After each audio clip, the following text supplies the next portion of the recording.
kill combo off the top. Only time that's ever happened. You have,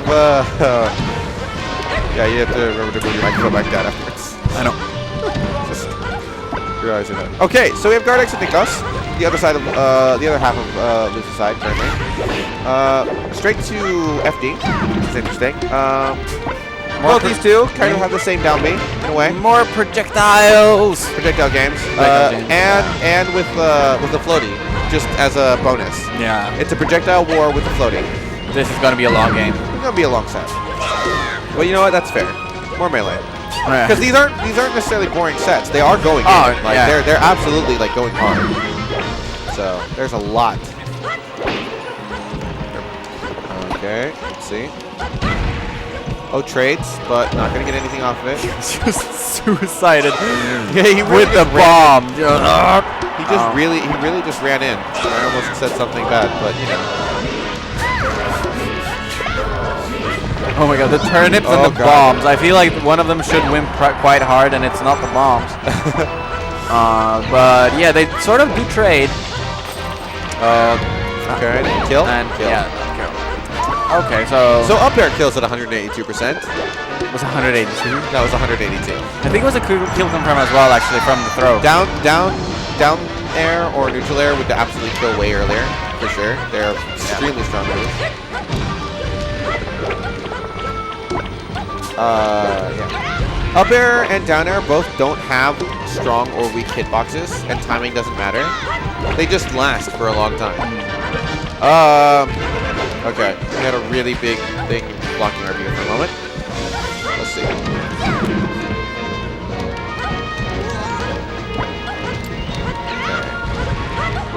What I like is that Gardex is using the float to avoid all the bombs by just floating over them, using a lot of his air mobility to avoid too much punishment. I'd like to see, that basically. Niklas should be throwing his boomerangs upwards a lot, and I think he has been.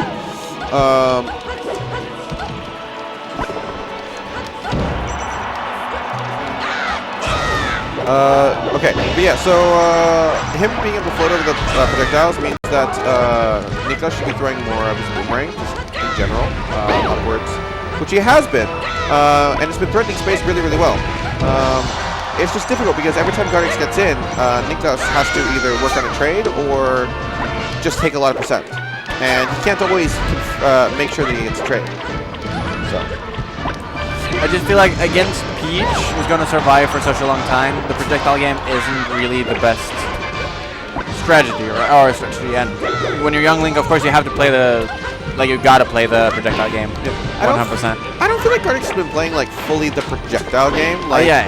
In a sense, yes, because every time an opening comes, that was a Stitch face. That was a Stitch face. As we're talking about projectile games, but Gardex hasn't really been pulling too many turnips. It's like every time he gets a hard knockdown, every time he gets something to sort of pop in, every time he has like a good opening for the turnip that like makes sense. Yeah. The problem is that that's not always the case. So instead, Gardex just has to work on coming in with aerials, coming in with ground, dash attacks, with just whatever he can fit in. But he always has to space around Niklas's war of bombs. Yeah.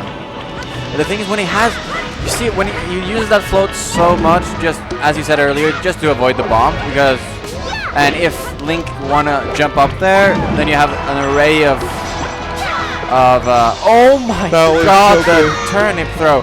There's so many good aerials that Peach have that you have to contest with if you want to jump up there, and you have the bomb, so you can't really aerial against them, because if you do, you're gonna throw the bomb. So the float is working wonders for Gardex right here. He's executing very well. And he's waiting for Niklas to actually throw out the bombs.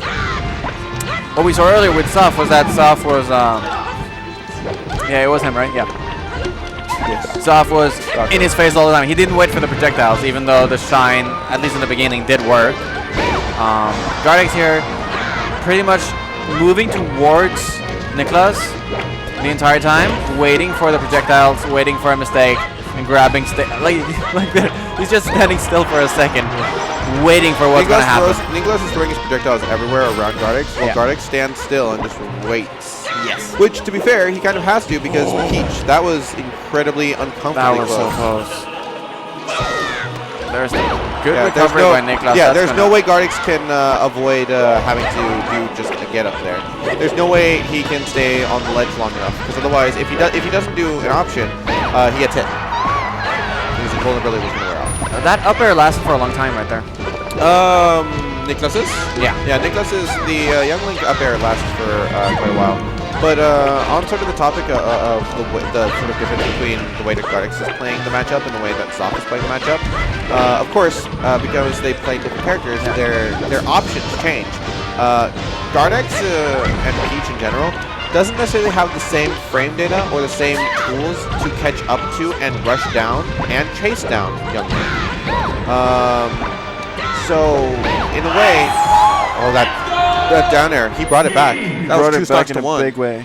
That was 2 stocks to 1, and it was already pretty high percent. So Niklas actually managed to take the first game.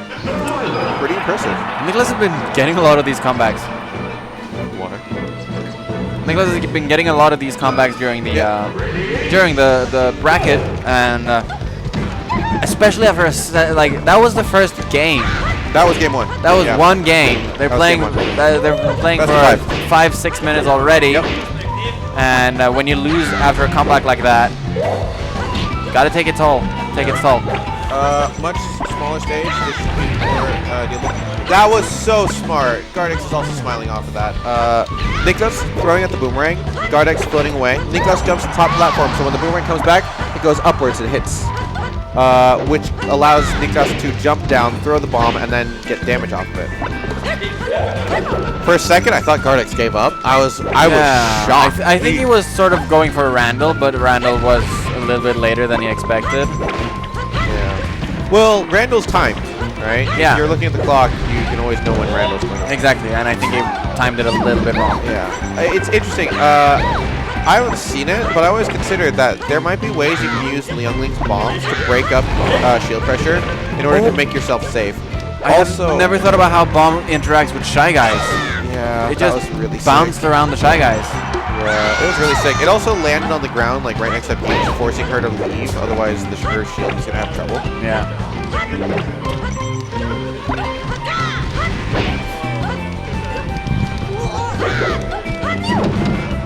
Good down smash to rack on that. Oh, and good tech chase as well. This is what Gardex it out. in order to but instead of getting reversaled with the neutral air, reverse nair. The nair of Young Link has proven to be an absolutely incredible tool. Yeah, and it's like because you can it's incredibly works so fast. well on our it's very fast. It kills it and it follows up all like the projectile combos and stuff like that. Yeah, like you can use it in pressure, you can use it to break pressure, you can use it as a kill move. It's Link crosses up. Yeah, and you can cross up for sure. It's Link's just sort of go-to option. Dot Eyes is big. If he connects with Dot Eyes, that's like 20%. Yeah, but it doesn't. And I like that from Gardex to not like read to get the Dot Eyes hit. That's it's a common mistake among a little bit worse players, myself included. Yeah, he hasn't done bomb. He has the same, almost the same combo as he finished the last game with. So this game a lot faster, it seems like. Can Gardex finish up? Yeah, Yoshi's true for sure. I really don't want to see this go to Dreamland, but it also makes sense to go to Dreamland, unfortunately. Yeah. But as who though? Who wants Dreamland more? Peach more for sure. Peach is able to go off stage way better than Link can.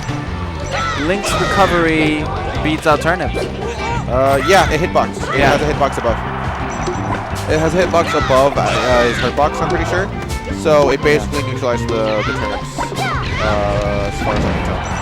Good nair though, 16%. So this is still pretty close. This is all really very close. But that one little combo, 30%, and it's now. Very strong 25. So. Oh my god, this is so close though. Gets the down smash, gets the tech chase. Gets crouch cancel. He crouch cancels into down smash. Tries to get another one. Or float cancel back air is really strong. The float cancels on Peach are also so important. Wow, catching her out of her float. Oh, that down air will kill! Niklas up 2-0 over Gardex. Very frustrated after that one. The bombs everywhere are so difficult, and Niklas is always in position. The moment one of those connects, he's there. He's already there. It's like he knows which one was going to connect. Absolutely. But it's also because you can't challenge them until after they're gone. So you can't break out of, like with an aggressive option with a bomb around you, otherwise the bomb can explode anyways. So now he has to play just defensive like for a bit, and he gets punished for it. He chose not to go to Dreamland. Goes back to Yoshi's. Again, I like it when you stick with your counter pick. I believe this one is this is where I can win. I feel like Gardex is soul searching in the middle of the game. Yeah. A little bit, not fully, but sort of like, what am I doing? What's my game plan? Yeah, and in a sense, like I can also see why, because like what's actually happening is that he's looking for openings. He's looking for the openings that he needs. He had a dead eyes. That trades. That trade is good. That's a good trade for Gardex. Gardex is on the bad end of that stock. Takes a breather. Takes a moment. Good down smash. So what I think, and it's that feeling when, I have to play against a youngling. Who can I practice against? And there's like, well, I think Length Plank played a youngling for a little bit. Yeah. It was like Length Plank and Toa who did a doubles team of I think it was like, I can't remember. It might have been like Link and Youngling or something. Okay. Or maybe it was Zelda Youngling. I can't remember. It was a while ago. Yeah, but so there's not really There's not a lot of good like Youngling bangs in order to practice on. So that becomes a very difficult. It becomes a difficult matchup to practice. Exactly. So you don't really know what you're doing when it comes to the set. And there's the up air. Yeah, boomerang it up air. That will work. That will absolutely work. Oh, the turnip into forward air. Turn up into forward air. You know what? That'll work too. Bread and butter. Bread and butter. Yeah, we've got some bread and butter combos. What is this, Dragon Ball? So, gets the shield up in time. Okay, I feel like this. There, that's good damage. Very good down air. Neutral air, up air. Oh, we've got strings. Gardex waking up a little bit here on this stock. Oh, go for the up B. That is ambitious. Yeah. And there, that doesn't work. Turnip doesn't work. That just doesn't work. He has to be faster with it, or he has to just try to go for something else. And he's now trading. Oh my god. Yeah, because he's not. I don't think Peach's wave dash. I don't know the specifics, but I don't know if Peach's wave dash will actually reach the ledge. There. Because if she's fast enough, then she can just ledge hog it instead. And Gardex hasn't gone for that. That's about to kill. That is about to kill. Good hit. Gardex had such a good start on this stock, and yet it's just slowly slipping away. Yeah. He started trading with the bombs a lot to try and get the kill. He didn't get the kill. Absolutely. And he gets merged. And how's he going to clean it up? Because he really has to. He needs to get this one to avoid the 3-0, but Niklas is starting out really strong. Gardex is running in, and that's not good. No, but how do you approach though? Really you have this wall of projectiles just thrown at you. He's been jumping into so many of these. And look, there's another one. Niklas is getting all of this. 107%. Reading him like a book. When we talked about being in someone's head, this is it. Yeah, this is what it looks like. Niklas is in Gardex's head right now. It looks like, my! That might have been a 0 to death. I don't think he ever hit him outside of hitting his shield.